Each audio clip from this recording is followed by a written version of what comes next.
y'all, it's Chimdi. So we are halfway through this daily challenge. We've gotten to the point where I don't have anything in the can, all right? When I started in week 1, I had 3 videos ready to go. Well, I have 3 videos that I recorded that I just needed to edit. Last week, I had 1 video that I had recorded, and now we're in week 3. I've got nothing. We're just showing up every morning. We're taking it to the Holy Spirit. We're saying, Lord, speak through me. Let me be a vessel. Let me only, send out love. Whatever you want to talk about is what I want to talk about. I was thinking about even doing a whole week where I would just go live, and that way I'd have time to get the footage for longer, videos that would take longer to edit. So things like vlogs. So we may end up doing that at some point. Who knows? But just want to let y'all know that here I am still showing up. I also started my morning reading. Well, I didn't actually watch the video. I just clicked on the video because I just wanted to read the comments because I wasn't sure how it would affect my energy. And all the comments are basically talking about, the way YouTube and the algorithm has changed and the things viewers have noticed about it. And it was a very kind of discouraging comment thread because I was like, is this all for nothing kind of energy. But I've been reading A Return to Love, and the section I just finished reading was all about work and all about doing things for the Lord, not doing things for the money, not doing things for the self-aggrandizement, just doing it for God and for love. And that kind of got me back here, because I had ideas, I had things I wanted to talk about, and I was like, you know what, hit that record button. Let's create some content for the people that hopefully will be very helpful. What a long preamble. What a long preamble that is unnecessary for the topic of today's video. So today's video, I'll be talking about pretty privileged, but not really just my experience being a very hot person who used to be an awkward person, an awkward child, and how my parents' upbringing and my experiences have sort of influenced the way I move around in this world and think about my future, as I will inevitably, maybe not inevitably, I could be a super hot old person, but likely, possibly, potentially, my looks could fade and how I'm preparing for that. This was actually inspired by a comment from the lovely Kay Wright, who noticed my response to another person's comment and said, that might be an interesting thing for you to unpack. So I was like, all right, sure. And I know there was a whole conversation here on YouTube about pretty privileged. The wonderful Ostefco made a whole great video about it. And I feel like I just didn't have anything to add. So I was kind of just like, folks are talking about it. I don't see any unique perspective I have. But because of Kay Wright's comment, I was like, let me just talk about this one thing and see if it resonates with anybody. That is going to be the topic of today's video. Go ahead and give it a thumbs up if you like it. Subscribe to see more.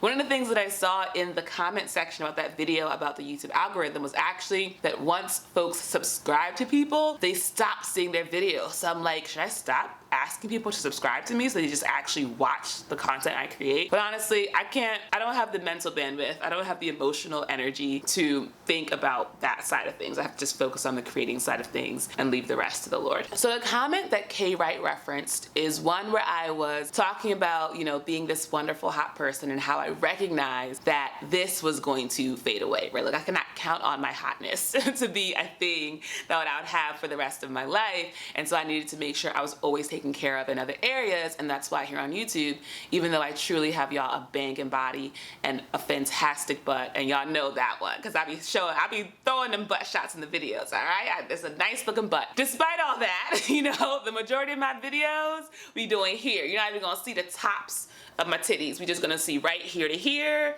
I'm rarely doing the wide shot for you all. I'm wearing tight clothes, but I'm rarely showing you all the tight clothes. I'm not really giving y'all the chance to appreciate my body the way it truly should be appreciated. And that's intentional, all right? And that's because I do not want y'all objectifying me. Stop it. I know some of y'all are here because I'm hot, okay?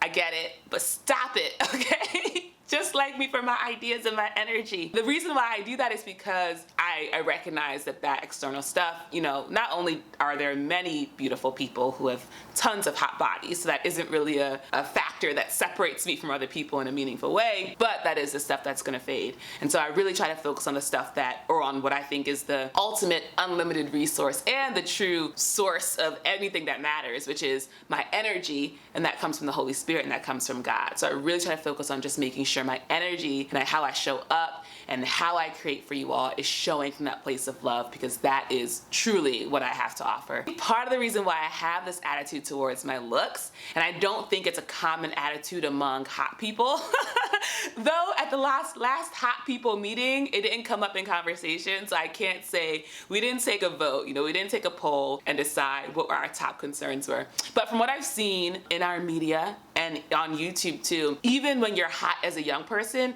you're still very concerned about maintaining that hotness. There are some creators on here who are beautiful and they're already doing cosmetic surgeries to like maintain it. And I'm like, but you a hot person. I'm just genuinely so confused. And we all know that cosmetic surgeries truly follow your heart, do what you gotta do. You're here on this planet. If you wanna get your titties done, why not? Like, that's your money. Like, that's your body. Do whatever you wanna do, right? But it's just very interesting thinking about how it's not even a thing that's like, okay, things are starting to drag or droop or whatever else. I wanna do a little nip, a little tuck. It's like, I am 21 and I'm already getting fillers or whatever. And I'm like, but you still, what's going on? Like, I'm just very confused by that. And I think that comes from, you know, this idea that that is where our worth comes from as women, but I think men too also kind of have that same kind of mindset, which is, you know, just a real shame. And I think one of the reasons why I, as of now, you know, I think it's also correlated to how many eyes are on you, because I think the more eyes are on you, the more critiques you get about your appearance, and then you maybe start to listen to them more. But I think right now, one of the things that has kept me from kind of falling prey to that is the fact that I was an awkward adolescent. You know, I wouldn't say I was an awkward child. I think I was a very, very, very cute child. And I think the love of my parents, they poured so much love on me as a person. Not like, oh, you're such a beautiful girl, you're so pretty.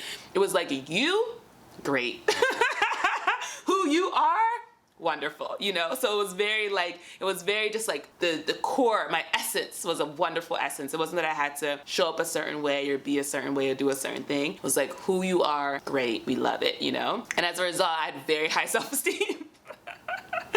I had very high self-esteem as a child. I would be looking at myself in the mirror as a child like, damn girl, you cute. Like I was a big fan of me, right? And so then as I went through puberty and was growing nice and long, you know, and my body parts was growing out and all these different things, right? And I was having those awkward phases. I remember being genuinely confused as to why folks didn't think I was hot. Like I was like, I still see my essence as a hot person. Like I don't really understand why y'all don't see it. Like I literally, like, it was like cognitive dissonance, you know? But what's great is that I never stopped thinking I was hot. I was like, those folks are really confused. That is so perplexing, you know, that they're really going on their journey and I'm going on mine, but who knows? But I always knew I was hot, right? So then as we know, we entered into college times and we entered high school, and then the hotness became clear again to everyone and folks started treating me away. I think what that did is it led to a real cynicism. I'm not here to complain about how hard it is to be hot, you know, I'm sure many other people have done that for me, so just go watch those videos. And I'm sure it's similar themes. What's helpful is that going from someone who is not considered hot to being someone who's hot, you get both sides of the experience, right? So as a result, you see how people treat you differently. It's not that you suspect, like, I think people might be treating me differently, or, which is I think one of the benefits of a privilege, you don't even realize it. It just is the fading in the background, like, oh, are people just not always nice to you? And are you not always getting promotions at your job? And are men not always trying to hit on you? Like, is that not your experience? It's like, no, you remember the before times and you have that frame of reference, right? And for me, that created a bit of a cynicism, because I was like, I know that I'm the same person and I've been the same person. So the only thing that's changed is how you perceive me, and that is making you treat me differently. And so I cannot trust when people treat me any kind of way, when they are nice to me or when they're, you know, reach out to me or when whatever. Like, I can't trust that it's because of who I am, because especially if you just met me, you don't know who I am. So that means you are just being mesmerized by all the outside stuff. You haven't actually gotten to know my spirit and my unique energy, right? And I think that kind of creates this barrier between getting to know certain people, and certain people are men usually, right? Because it's like, yeah, you don't actually know who I am. It is also very interesting when you have like certain women who are a little like kind of side-eyeing to you, presumably because they think you will be a certain way because of how you look. fascinating, endlessly fascinating. And I find that for the most part, you know, when you just kind of show up as yourself with your spirit and that energy, in my experience, that's allowed people to just kind of meet me where I'm at, just as a wonderful human being, you know? Are you allowed to call yourself a wonderful human being, or do you have to have other people call you that? I think I'm great, y'all. I'm not gonna dim my shine.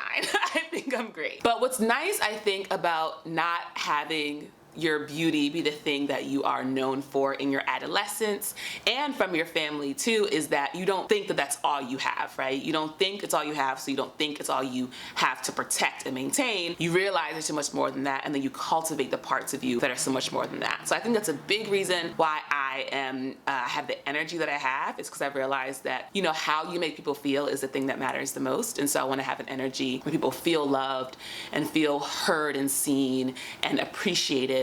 And that's something that I can do on my end, right? I just do love to read, you know, and I do love to learn. So I think those parts of me also were like encouraged and poured into. And so I became someone who likes to like explore different ideas and like have conversations and have these intellectual, you know, debates and things, which I think is also something that, you know, if you are just someone who's seen for your face, they're like, yeah, we don't need you to speak. Truly just exist here. Oh my gosh, that actually happened to me once when I was doing catering. I once showed up to work and I was like, hey, how can I help? And the manager was like, you just stand there and look pretty.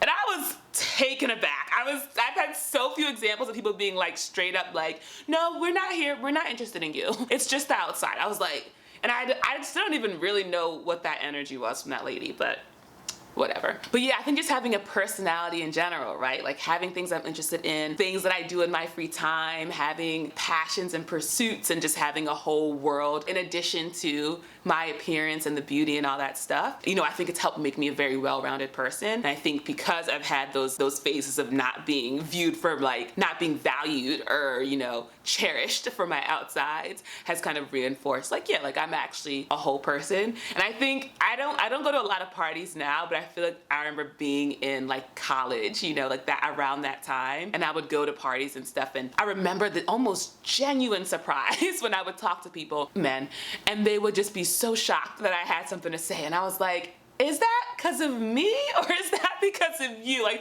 where is this coming from? Where is this energy coming from? And I think honestly, even now when I talk to some folks, and I mentioned this in the live, my happy birthday live, but sometimes like folks will ask me questions, or we'll just like dive into a topic, and there'll be like a real like, wow, you really are quite smart kind of energy. And I'm just like, yes, I am. I tell a friend recently, I was like, I was at the director level at the nonprofit that I quit. You know, I wasn't just like hanging out there. I was running shit, and then I was like, never mind. So it's just very interesting the ways you are like underestimated, and you know, just you know, in these very subtle ways. But I mean, I'm thinking about something Michaela Cole talked about. I think when she was selling her show, and you know, Netflix was trying to buy it for like $1 million, but keep all of the rights to it. And she was like asking questions like, and she said something about how like sometimes it's good to play dumb and really see, like really just ask a lot. It gives you room to ask a lot of questions and basically give people the rope to hang themselves with, you know, that kind of energy. But just to bring it back to the original comment that made me make this video, was all about how I am not expecting this beauty to last forever. You know, I think the energy that's in my spirit, I think that is, like I said, coming from God, so that's endless and infinite. But I think, you know, the gorgeous, you know, the smile, the skin, you know, we can go on, right? But all of this, you know, the titties, they're not even on screen. They're not even on screen for you. Just imagine they're there, imagine they're great. That booty, high and tight, all the flesh, you know, will melt away. And basically, I am basically preparing myself now for that, because I think if you're very attached to your external self, when that stuff starts to fade, it can be a huge shock to you, right? And it can be very tough. And you know, this came from that conversation around mistakes I made in my 20s around relationships, and then like the idea of men not just being your friends and actually just kind of wanting other stuff from you, and how, you know, as you get older, especially getting married can not always, but it can kind of shrink your social circle, because you go from, you know, dating all around to just like having your one person, and you go from having friends, you know, from all types of places and all different genders, just maybe only having friends who are couples like yourself. And then as you get older and older, you know, you just kind of, less air kind of gets brought into these relationships, these dynamics. And so having the attention from people outside of, you know, your social circle can be very attractive. And especially getting compliments can really mean a lot because you're just not used to being valued and viewed in that way, especially as you get older. It's something that I heard recently too, this idea about like being young and thinking like, oh, people are always gonna want me and always gonna be attracted to me, and then thinking that's just gonna be the case, and then as you get older and realizing like, oh, the people aren't really like banging down your door, you know, whatever. So I don't really have any kind of larger point I wanted to make. I just wanted to share that perspective because Kay Wright said it could be interesting. So let me know if she was right and this was interesting. Let me know in the comments. If you are a hot person, were you told that you were hot?